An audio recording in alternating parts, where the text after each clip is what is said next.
Press the Lord, press the Lord. सारे आदर सम्मान यीशु को मिले। आमीन। जय यीशु।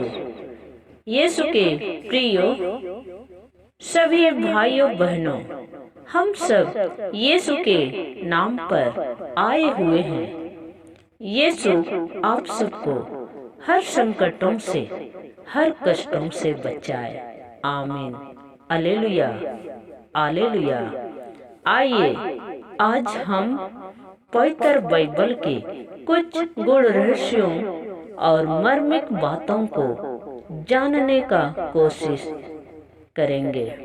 यूं तो आप लोगों में बहुत कोई हमेशा यीशु के कई सेवकों से वचन सुनते रहते हैं और बहुत कोई अपने घर में पवित्र वचन पढ़ते हैं।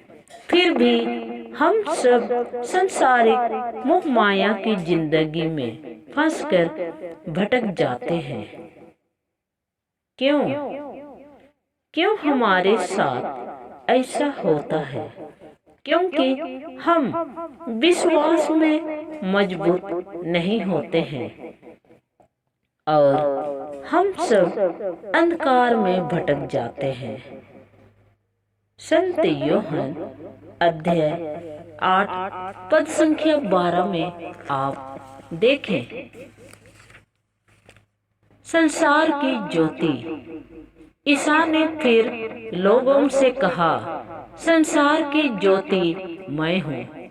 जो मेरा अनुसरण करता है वह अंधकार में भटकता नहीं रहेगा, उससे जीवन की ज्योति प्राप्त होगी। यह प्रभु की वाणी है। यीशु के प्रियो, सचमुच जो यीशु मसीह पर विश्वास करता है उससे जीवन की ज्योति प्राप्त होगा।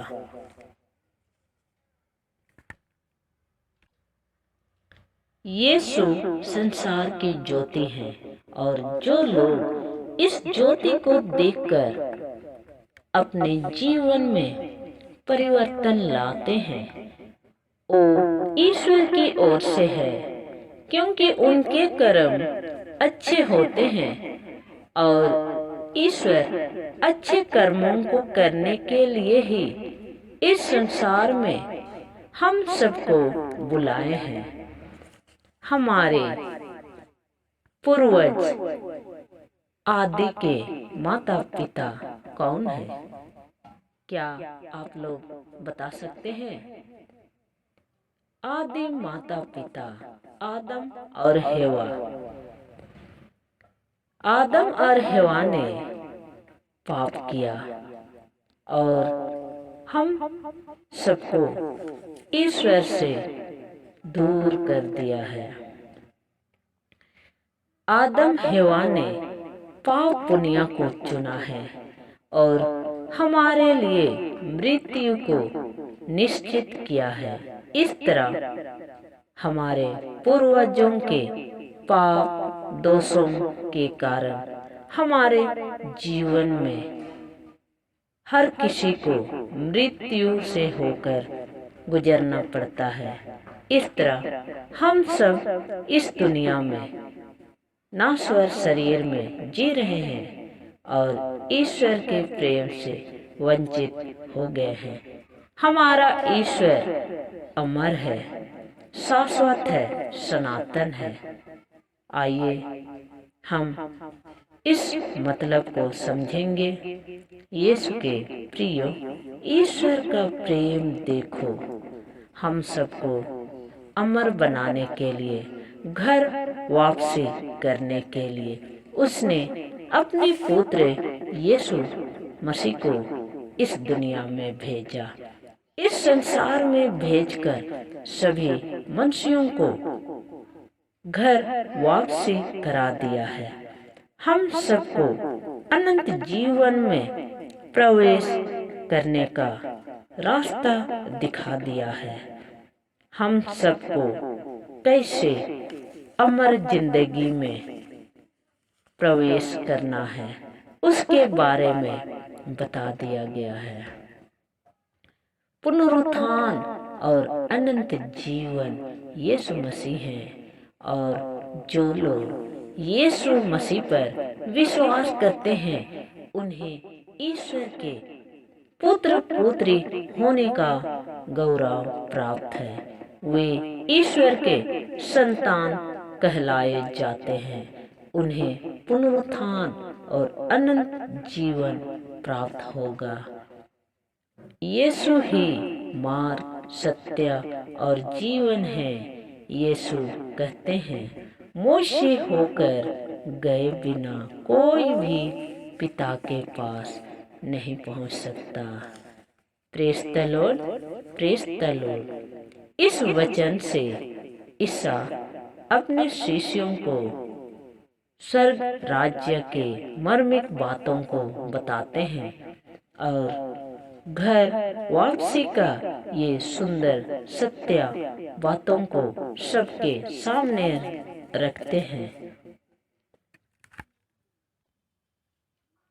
यीशु मसीह हम सबको दृष्टांतों के रूप में सरल तरीके से समझा रहे हैं कि स्वर्गीय पिता नहीं चाहता है कि एक भी नन्हा खो जाए, क्योंकि हमारा ईश्वर स्वर्ग में रहते हैं और हम सबको एक दिन स्वर्ग जाना पड़ेगा।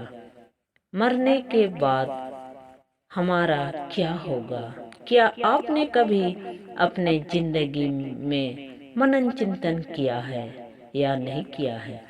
इस 40 काल में हम जी रहे हैं।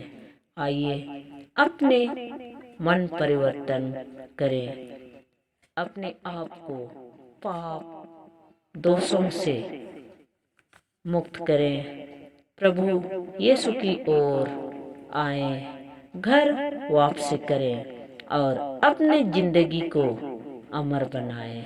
आइए ये सुंदर वचन जिसके द्वारा यीशु मसीह हम सबको दृष्टांत के रूप में समझा रहे हैं और घर वापसी का रास्ता बता रहे हैं। लूकस अध्याय 15 पद संख्या 1 से 3, 11 से 32। ईसा का उपदेश सुनने के लिए नाकेदार और पापी उनके पास आया करते थे। फरीसी और शास्त्री यह कहते हुए भुनभुनाते थे, यह मनुष्य पापियों का स्वागत करता है और उनके साथ खाता पीता है। इस पर ईसा ने उनको यह दृष्टांत सुनाया। ईसा ने कहा, किसी मनुष्य के 2 पुत्र थे। छोटे ने अपने पिता से कहा, पिताजी, संपत्ति का जो भाग मेरा है मुझे दे दीजिए। और पिता ने उनमें अपनी संपत्ति बांट दी। थोड़े ही दिनों बाद छोटा बेटा अपनी समस्त संपत्ति एकत्र कर किसी दूर देश चला गया और वहां उसने भोग विलास में अपनी संपत्ति उड़ा दी। जब वह सब कुछ खर्च कर चुका तो उस देश में भारी अकाल पड़ा और उसकी हालत तंग हो गई। इसलिए वह उस देश के एक निवासी का नौकर बन गया, जिसने उसे अपने खेतों में सूअर चराने भेजा। जो फलियां सूअर खाते थे उन्हीं से वह अपना पेट भरना चाहता था, लेकिन कोई उसे उनमें से कुछ नहीं देता था। तब वह होश में आया और यह सोचता रहा, मेरे पिता के घर कितने ही मजदूरों को जरूरत से ज्यादा रोटी मिलती है और मैं यहाँ भूखों मर रहा हूँ। मैं उठकर अपने पिता के पास जाऊंगा और उनसे कहूंगा, पिताजी, मैंने स्वर्ग के विरुद्ध और आपके प्रति पाप किया है। मैं आपका पुत्र कहलाने योग्य नहीं रहा। मुझे अपने मजदूरों में से एक जैसा रख लीजिए। तब वह उठकर अपने पिता के घर की ओर चल पड़ा। वह दूर ही था कि उसके पिता ने उससे देख लिया और दया से द्रवित हो उठा। उसने दौड़कर उससे गले लगा लिया और उसका चुंबन किया। तब पुत्र ने उससे कहा, पिताजी, मैंने स्वर्ग के विरुद्ध और आपके प्रति पाप किया है। मैं आपका पुत्र कहलाने योग्य नहीं रहा। परंतु पिता ने अपने नौकरों से कहा, जल्दी अच्छे से अच्छे कपड़े लाकर इसको पहनाओ और इसकी अंगुली में अंगूठी और इसके पैरों में जूते पहना दो। मोटा बछड़ा भी लाकर मारो। हम खाएं और आनंद मनाएं, क्योंकि मेरा यह बेटा मर गया था और फिर जी गया है। यह खो गया था और फिर मिल गया है। और वे आनंद मनाने लगे। उसका जेठा लड़का खेत में था। जब वह लौटकर घर के निकट पहुंचा तो उसे गाने बजाने और नाचने की आवाज सुनाई पड़ी। उसने एक नौकर को बुलाया और इसके विषय में पूछा। उसने कहा, आपका भाई आया है और आपके पिता ने मोटा बछड़ा मारा है, क्योंकि उन्होंने उससे भला चंगा वापस पाया है। इस पर वह क्रुद्ध हो गया और उसने घर के अंदर जाना नहीं चाहा।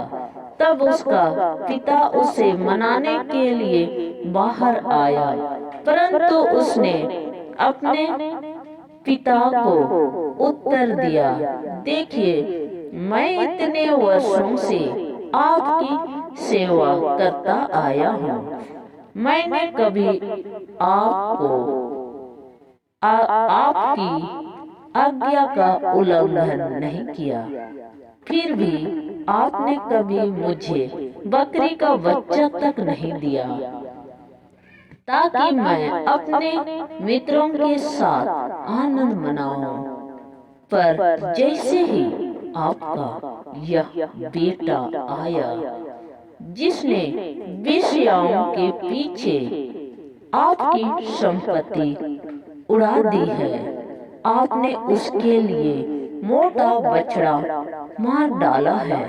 इस पर पिता ने उससे कहा, बेटा, तुम तो सदा मेरे साथ रहते हो और जो कुछ मेरा है वह तुम्हारा है, परंतु आनंद मनाना और उल्लासित होना उचित ही था, क्योंकि तुम्हारा यह भाई मर गया था और फिर जी गया है।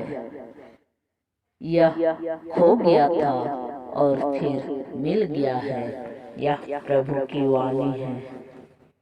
यीशु के प्रियो, हम सब इस दृष्टांत के द्वारा अपने मन दिल हृदय को टटोले, मनन चिंतन करें और प्रभु यीशु के इस सरल तरीके से हम सबको बता रहे हैं। इस रहस्य को जाने, समझें कि कैसे हमारे जिंदगी में पापों के कारण भटकाव आता है और हमारे जिंदगी में परेशानियां, हम कष्टों से घिर जाते हैं। तो हमें प्रभु यीशु इसी तरह बाहें फैलाए हुए हम सबको बुलाते हैं और कहते हैं, जो मेरे पास आता है उसका सर्वनाश नहीं होगा। यीशु के प्रियो, हम सब घर वापसी करें। यीशु मसीह को छोड़कर हम इस दुनिया में ना भटके, क्योंकि यीशु ही मार्ग, सत्य और जीवन है। उसके बिना कोई भी स्वर्ग राज में प्रवेश नहीं कर सकते हैं। यीशु हम सबको कैसे घर वापसी करना है, कैसे मन परिवर्तन करना है, हमारे जीवन में कैसे बदलाव आना है, इसके बारे में सरल तरीके से बताते हैं। उस पुत्र का मन परिवर्तन होता है, उसका जीवन बदलता है। और इसी तरह हमने वचन में सुना है, इसलिए आज हम सबों को ईसा मसीह का पवित्र वचन सुनाना है। ये घर वापसी का वचन है। हमारा स्वर्गीय पिता किसी भी मनुष्य को सर्वनाश होने नहीं देना चाहते हैं।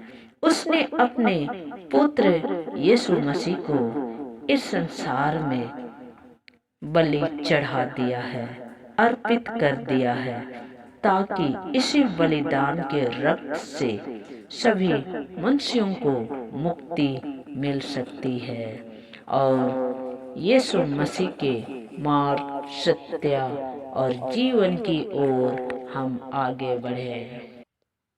प्रेरित चरित्र अध्याय 4 पद संख्या 11 से 12 में आप देखें, वही पत्थर है जिसे आप कारीगरों ने निकाल दिया था और जो कोने का पत्थर बन गया है। किसी दूसरे व्यक्ति द्वारा मुक्ति नहीं मिल सकती, क्योंकि समस्त संसार में ईसा नाम के सिवाय मनुष्यों को कोई दूसरा नाम नहीं दिया गया है जिसके द्वारा हमें मुक्ति मिल सकती है। Praise the Lord, praise the Lord, hallelujah, hallelujah. Yeshu के प्रियो, आइए और एक वचन सुनेंगे। संत लूकास अध्याय 21 पद संख्या 34 से 36। चौकसी, सावधान रहो, कहीं ऐसा न हो कि भोग विलास, नशे और इस संसार की चिंताओं से तुम्हारा मन कुंठित हो जाए और वह दिन फंदे की तरह अचानक तुम पर आ गिरे, क्योंकि वह दिन समस्त पृथ्वी के सभी निवासियों पर आ पड़ेगा। इसलिए जागते रहो और सब समय प्रार्थना करते रहो, जिससे तुम इन सब आने वाले संकटों से बचने और भरोसे के साथ मानव पुत्र के सामने खड़े होने योग्य बन जाओ। यह प्रभु की वाणी है। Praise the Lord. आइए हम घर वापसी करें और निरंतर प्रार्थना करते रहें। ताकि हम हर प्रकार के शैतानी शक्तियों से, बुराइयों से बचे रहें। आमीन।